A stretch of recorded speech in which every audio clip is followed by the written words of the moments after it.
Bom dia a todos. Estamos iniciando hoje a última aula do semestre, tá certo?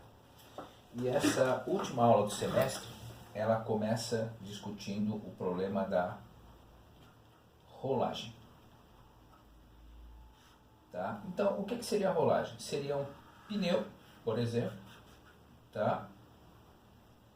E esse pneu está associado a um carro, e esse carro está se movimentando, por exemplo, para lá com uma certa velocidade.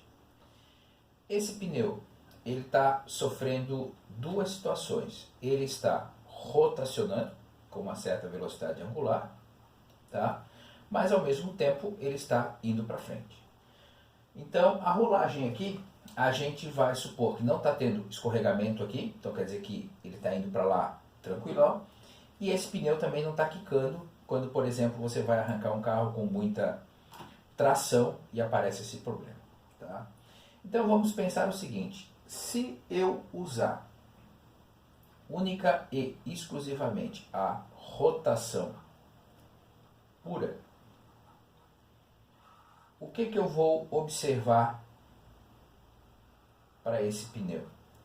Eu vou observar que o centro de massa dele, a velocidade é zero, tá? Esse ponto aqui está girando, indo para lá com uma certa velocidade tangencial, e esse outro extremo aqui está indo para lá com uma certa velocidade tangencial, tá certo?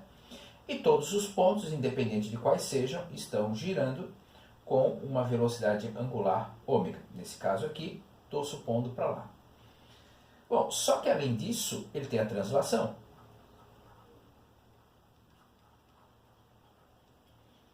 E como é que a gente vai discutir essa translação pura? Bom, então vamos lá. Vou colocar aqui o chão, vou colocar aqui o meu pneu, tá certo? Bom, primeira coisa, em relação a esse ponto aqui, o pneu instantaneamente está parado. Perdão.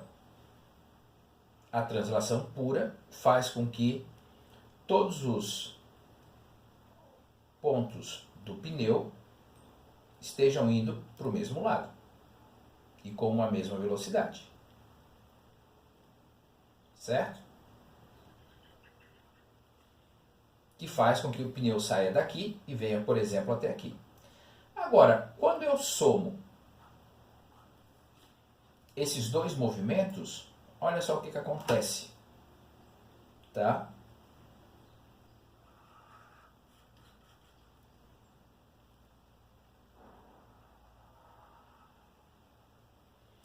Essa velocidade aqui com essa velocidade aqui faz com que esse ponto tenha uma velocidade igual a zero. Tá? Aqui eu não tinha velocidade, mas agora eu tenho. Então quer dizer que aqui no centro de massa eu vou ter uma velocidade v para lá. Só que lá em cima o que acontece? As duas velocidades se somam.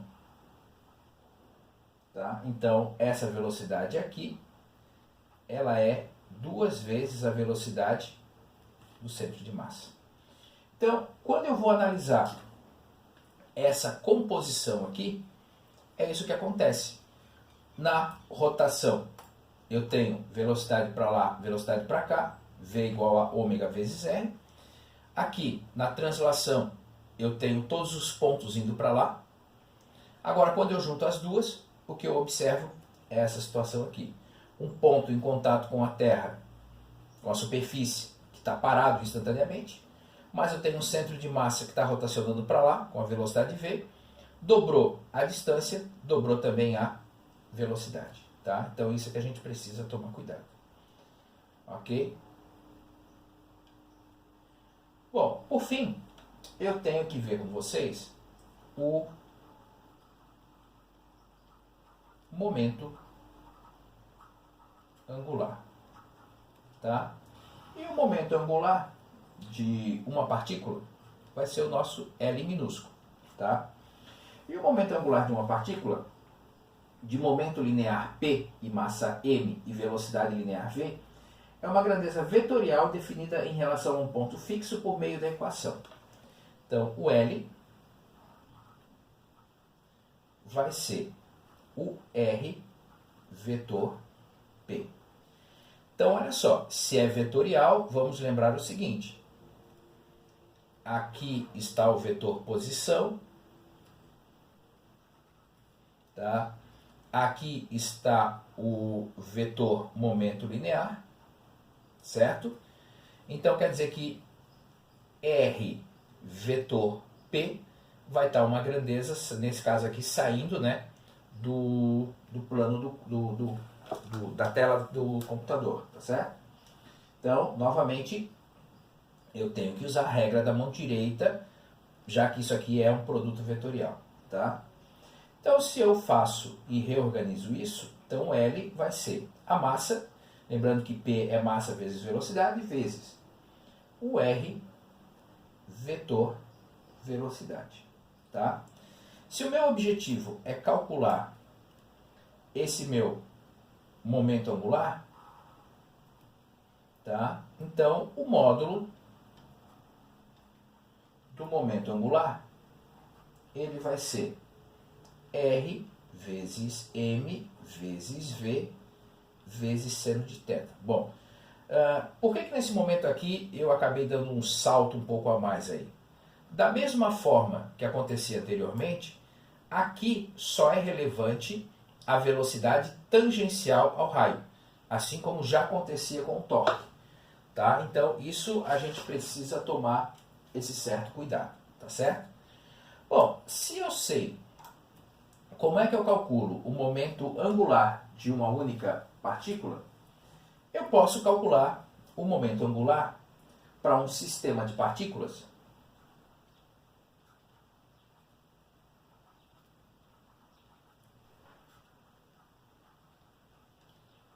fazendo o quê?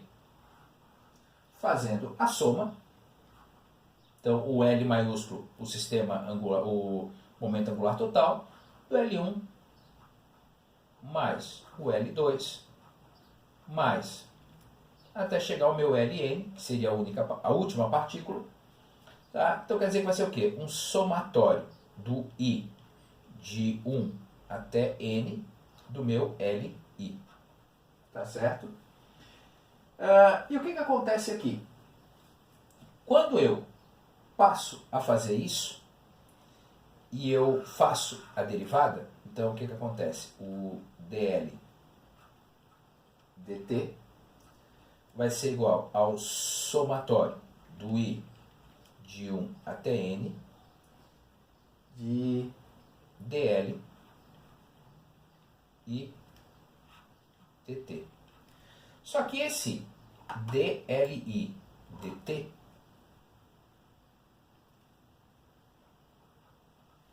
ele nada mais é do que o meu torque resultante. Ou seja, eu posso chegar a uma equação que diz o seguinte: o torque resultante ele vai ser a derivada do momento angular total em relação ao tempo. Tá? Então, eu posso pensar da seguinte situação: sobre a conservação do momento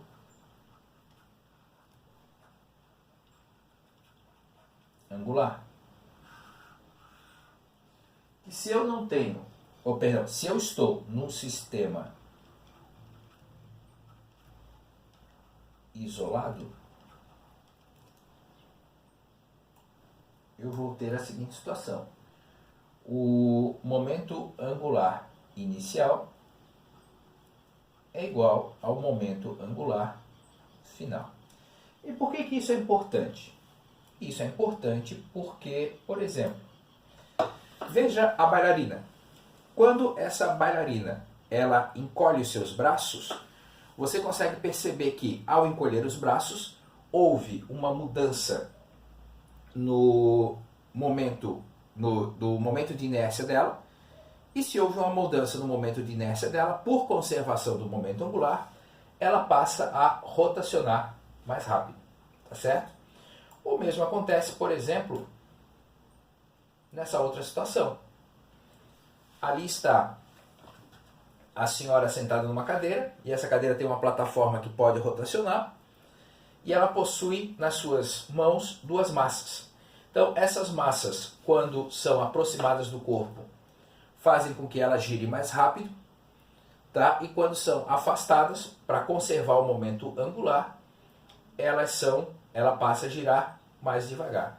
Então, na realidade, quando você começa a pensar na situação da bailarina, quando ela rotaciona e está começando o movimento, ela abre os braços para tentar ganhar o máximo de velocidade possível, mas quando ela fecha os braços, ela vai ganhando velocidade angular e vai girando cada vez mais rápido. E é assim que acaba tendo esse movimento de rotação dela, tá certo?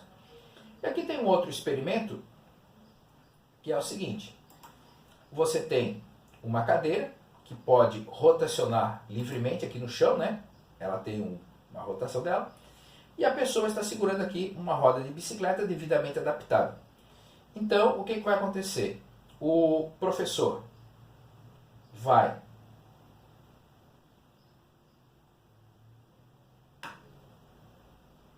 auxiliar ele e vai botar a roda para girar. Então, ali está a roda já com um momento angular disponível. Agora, quando ele começa a mudar a posição da roda, olha só o que acontece. Começa a surgir sobre a pessoa um torque que faz com que ele rotacione para um lado e para o outro. Tá certo, pessoal? Com isso nós encerramos o conteúdo dessa Física 1. Espero que eu possa ter ajudado vocês de alguma forma ao longo desse semestre e que você possa ter conseguido êxito aí nos seus estudos. Grande abraço para você. Tchau, tchau.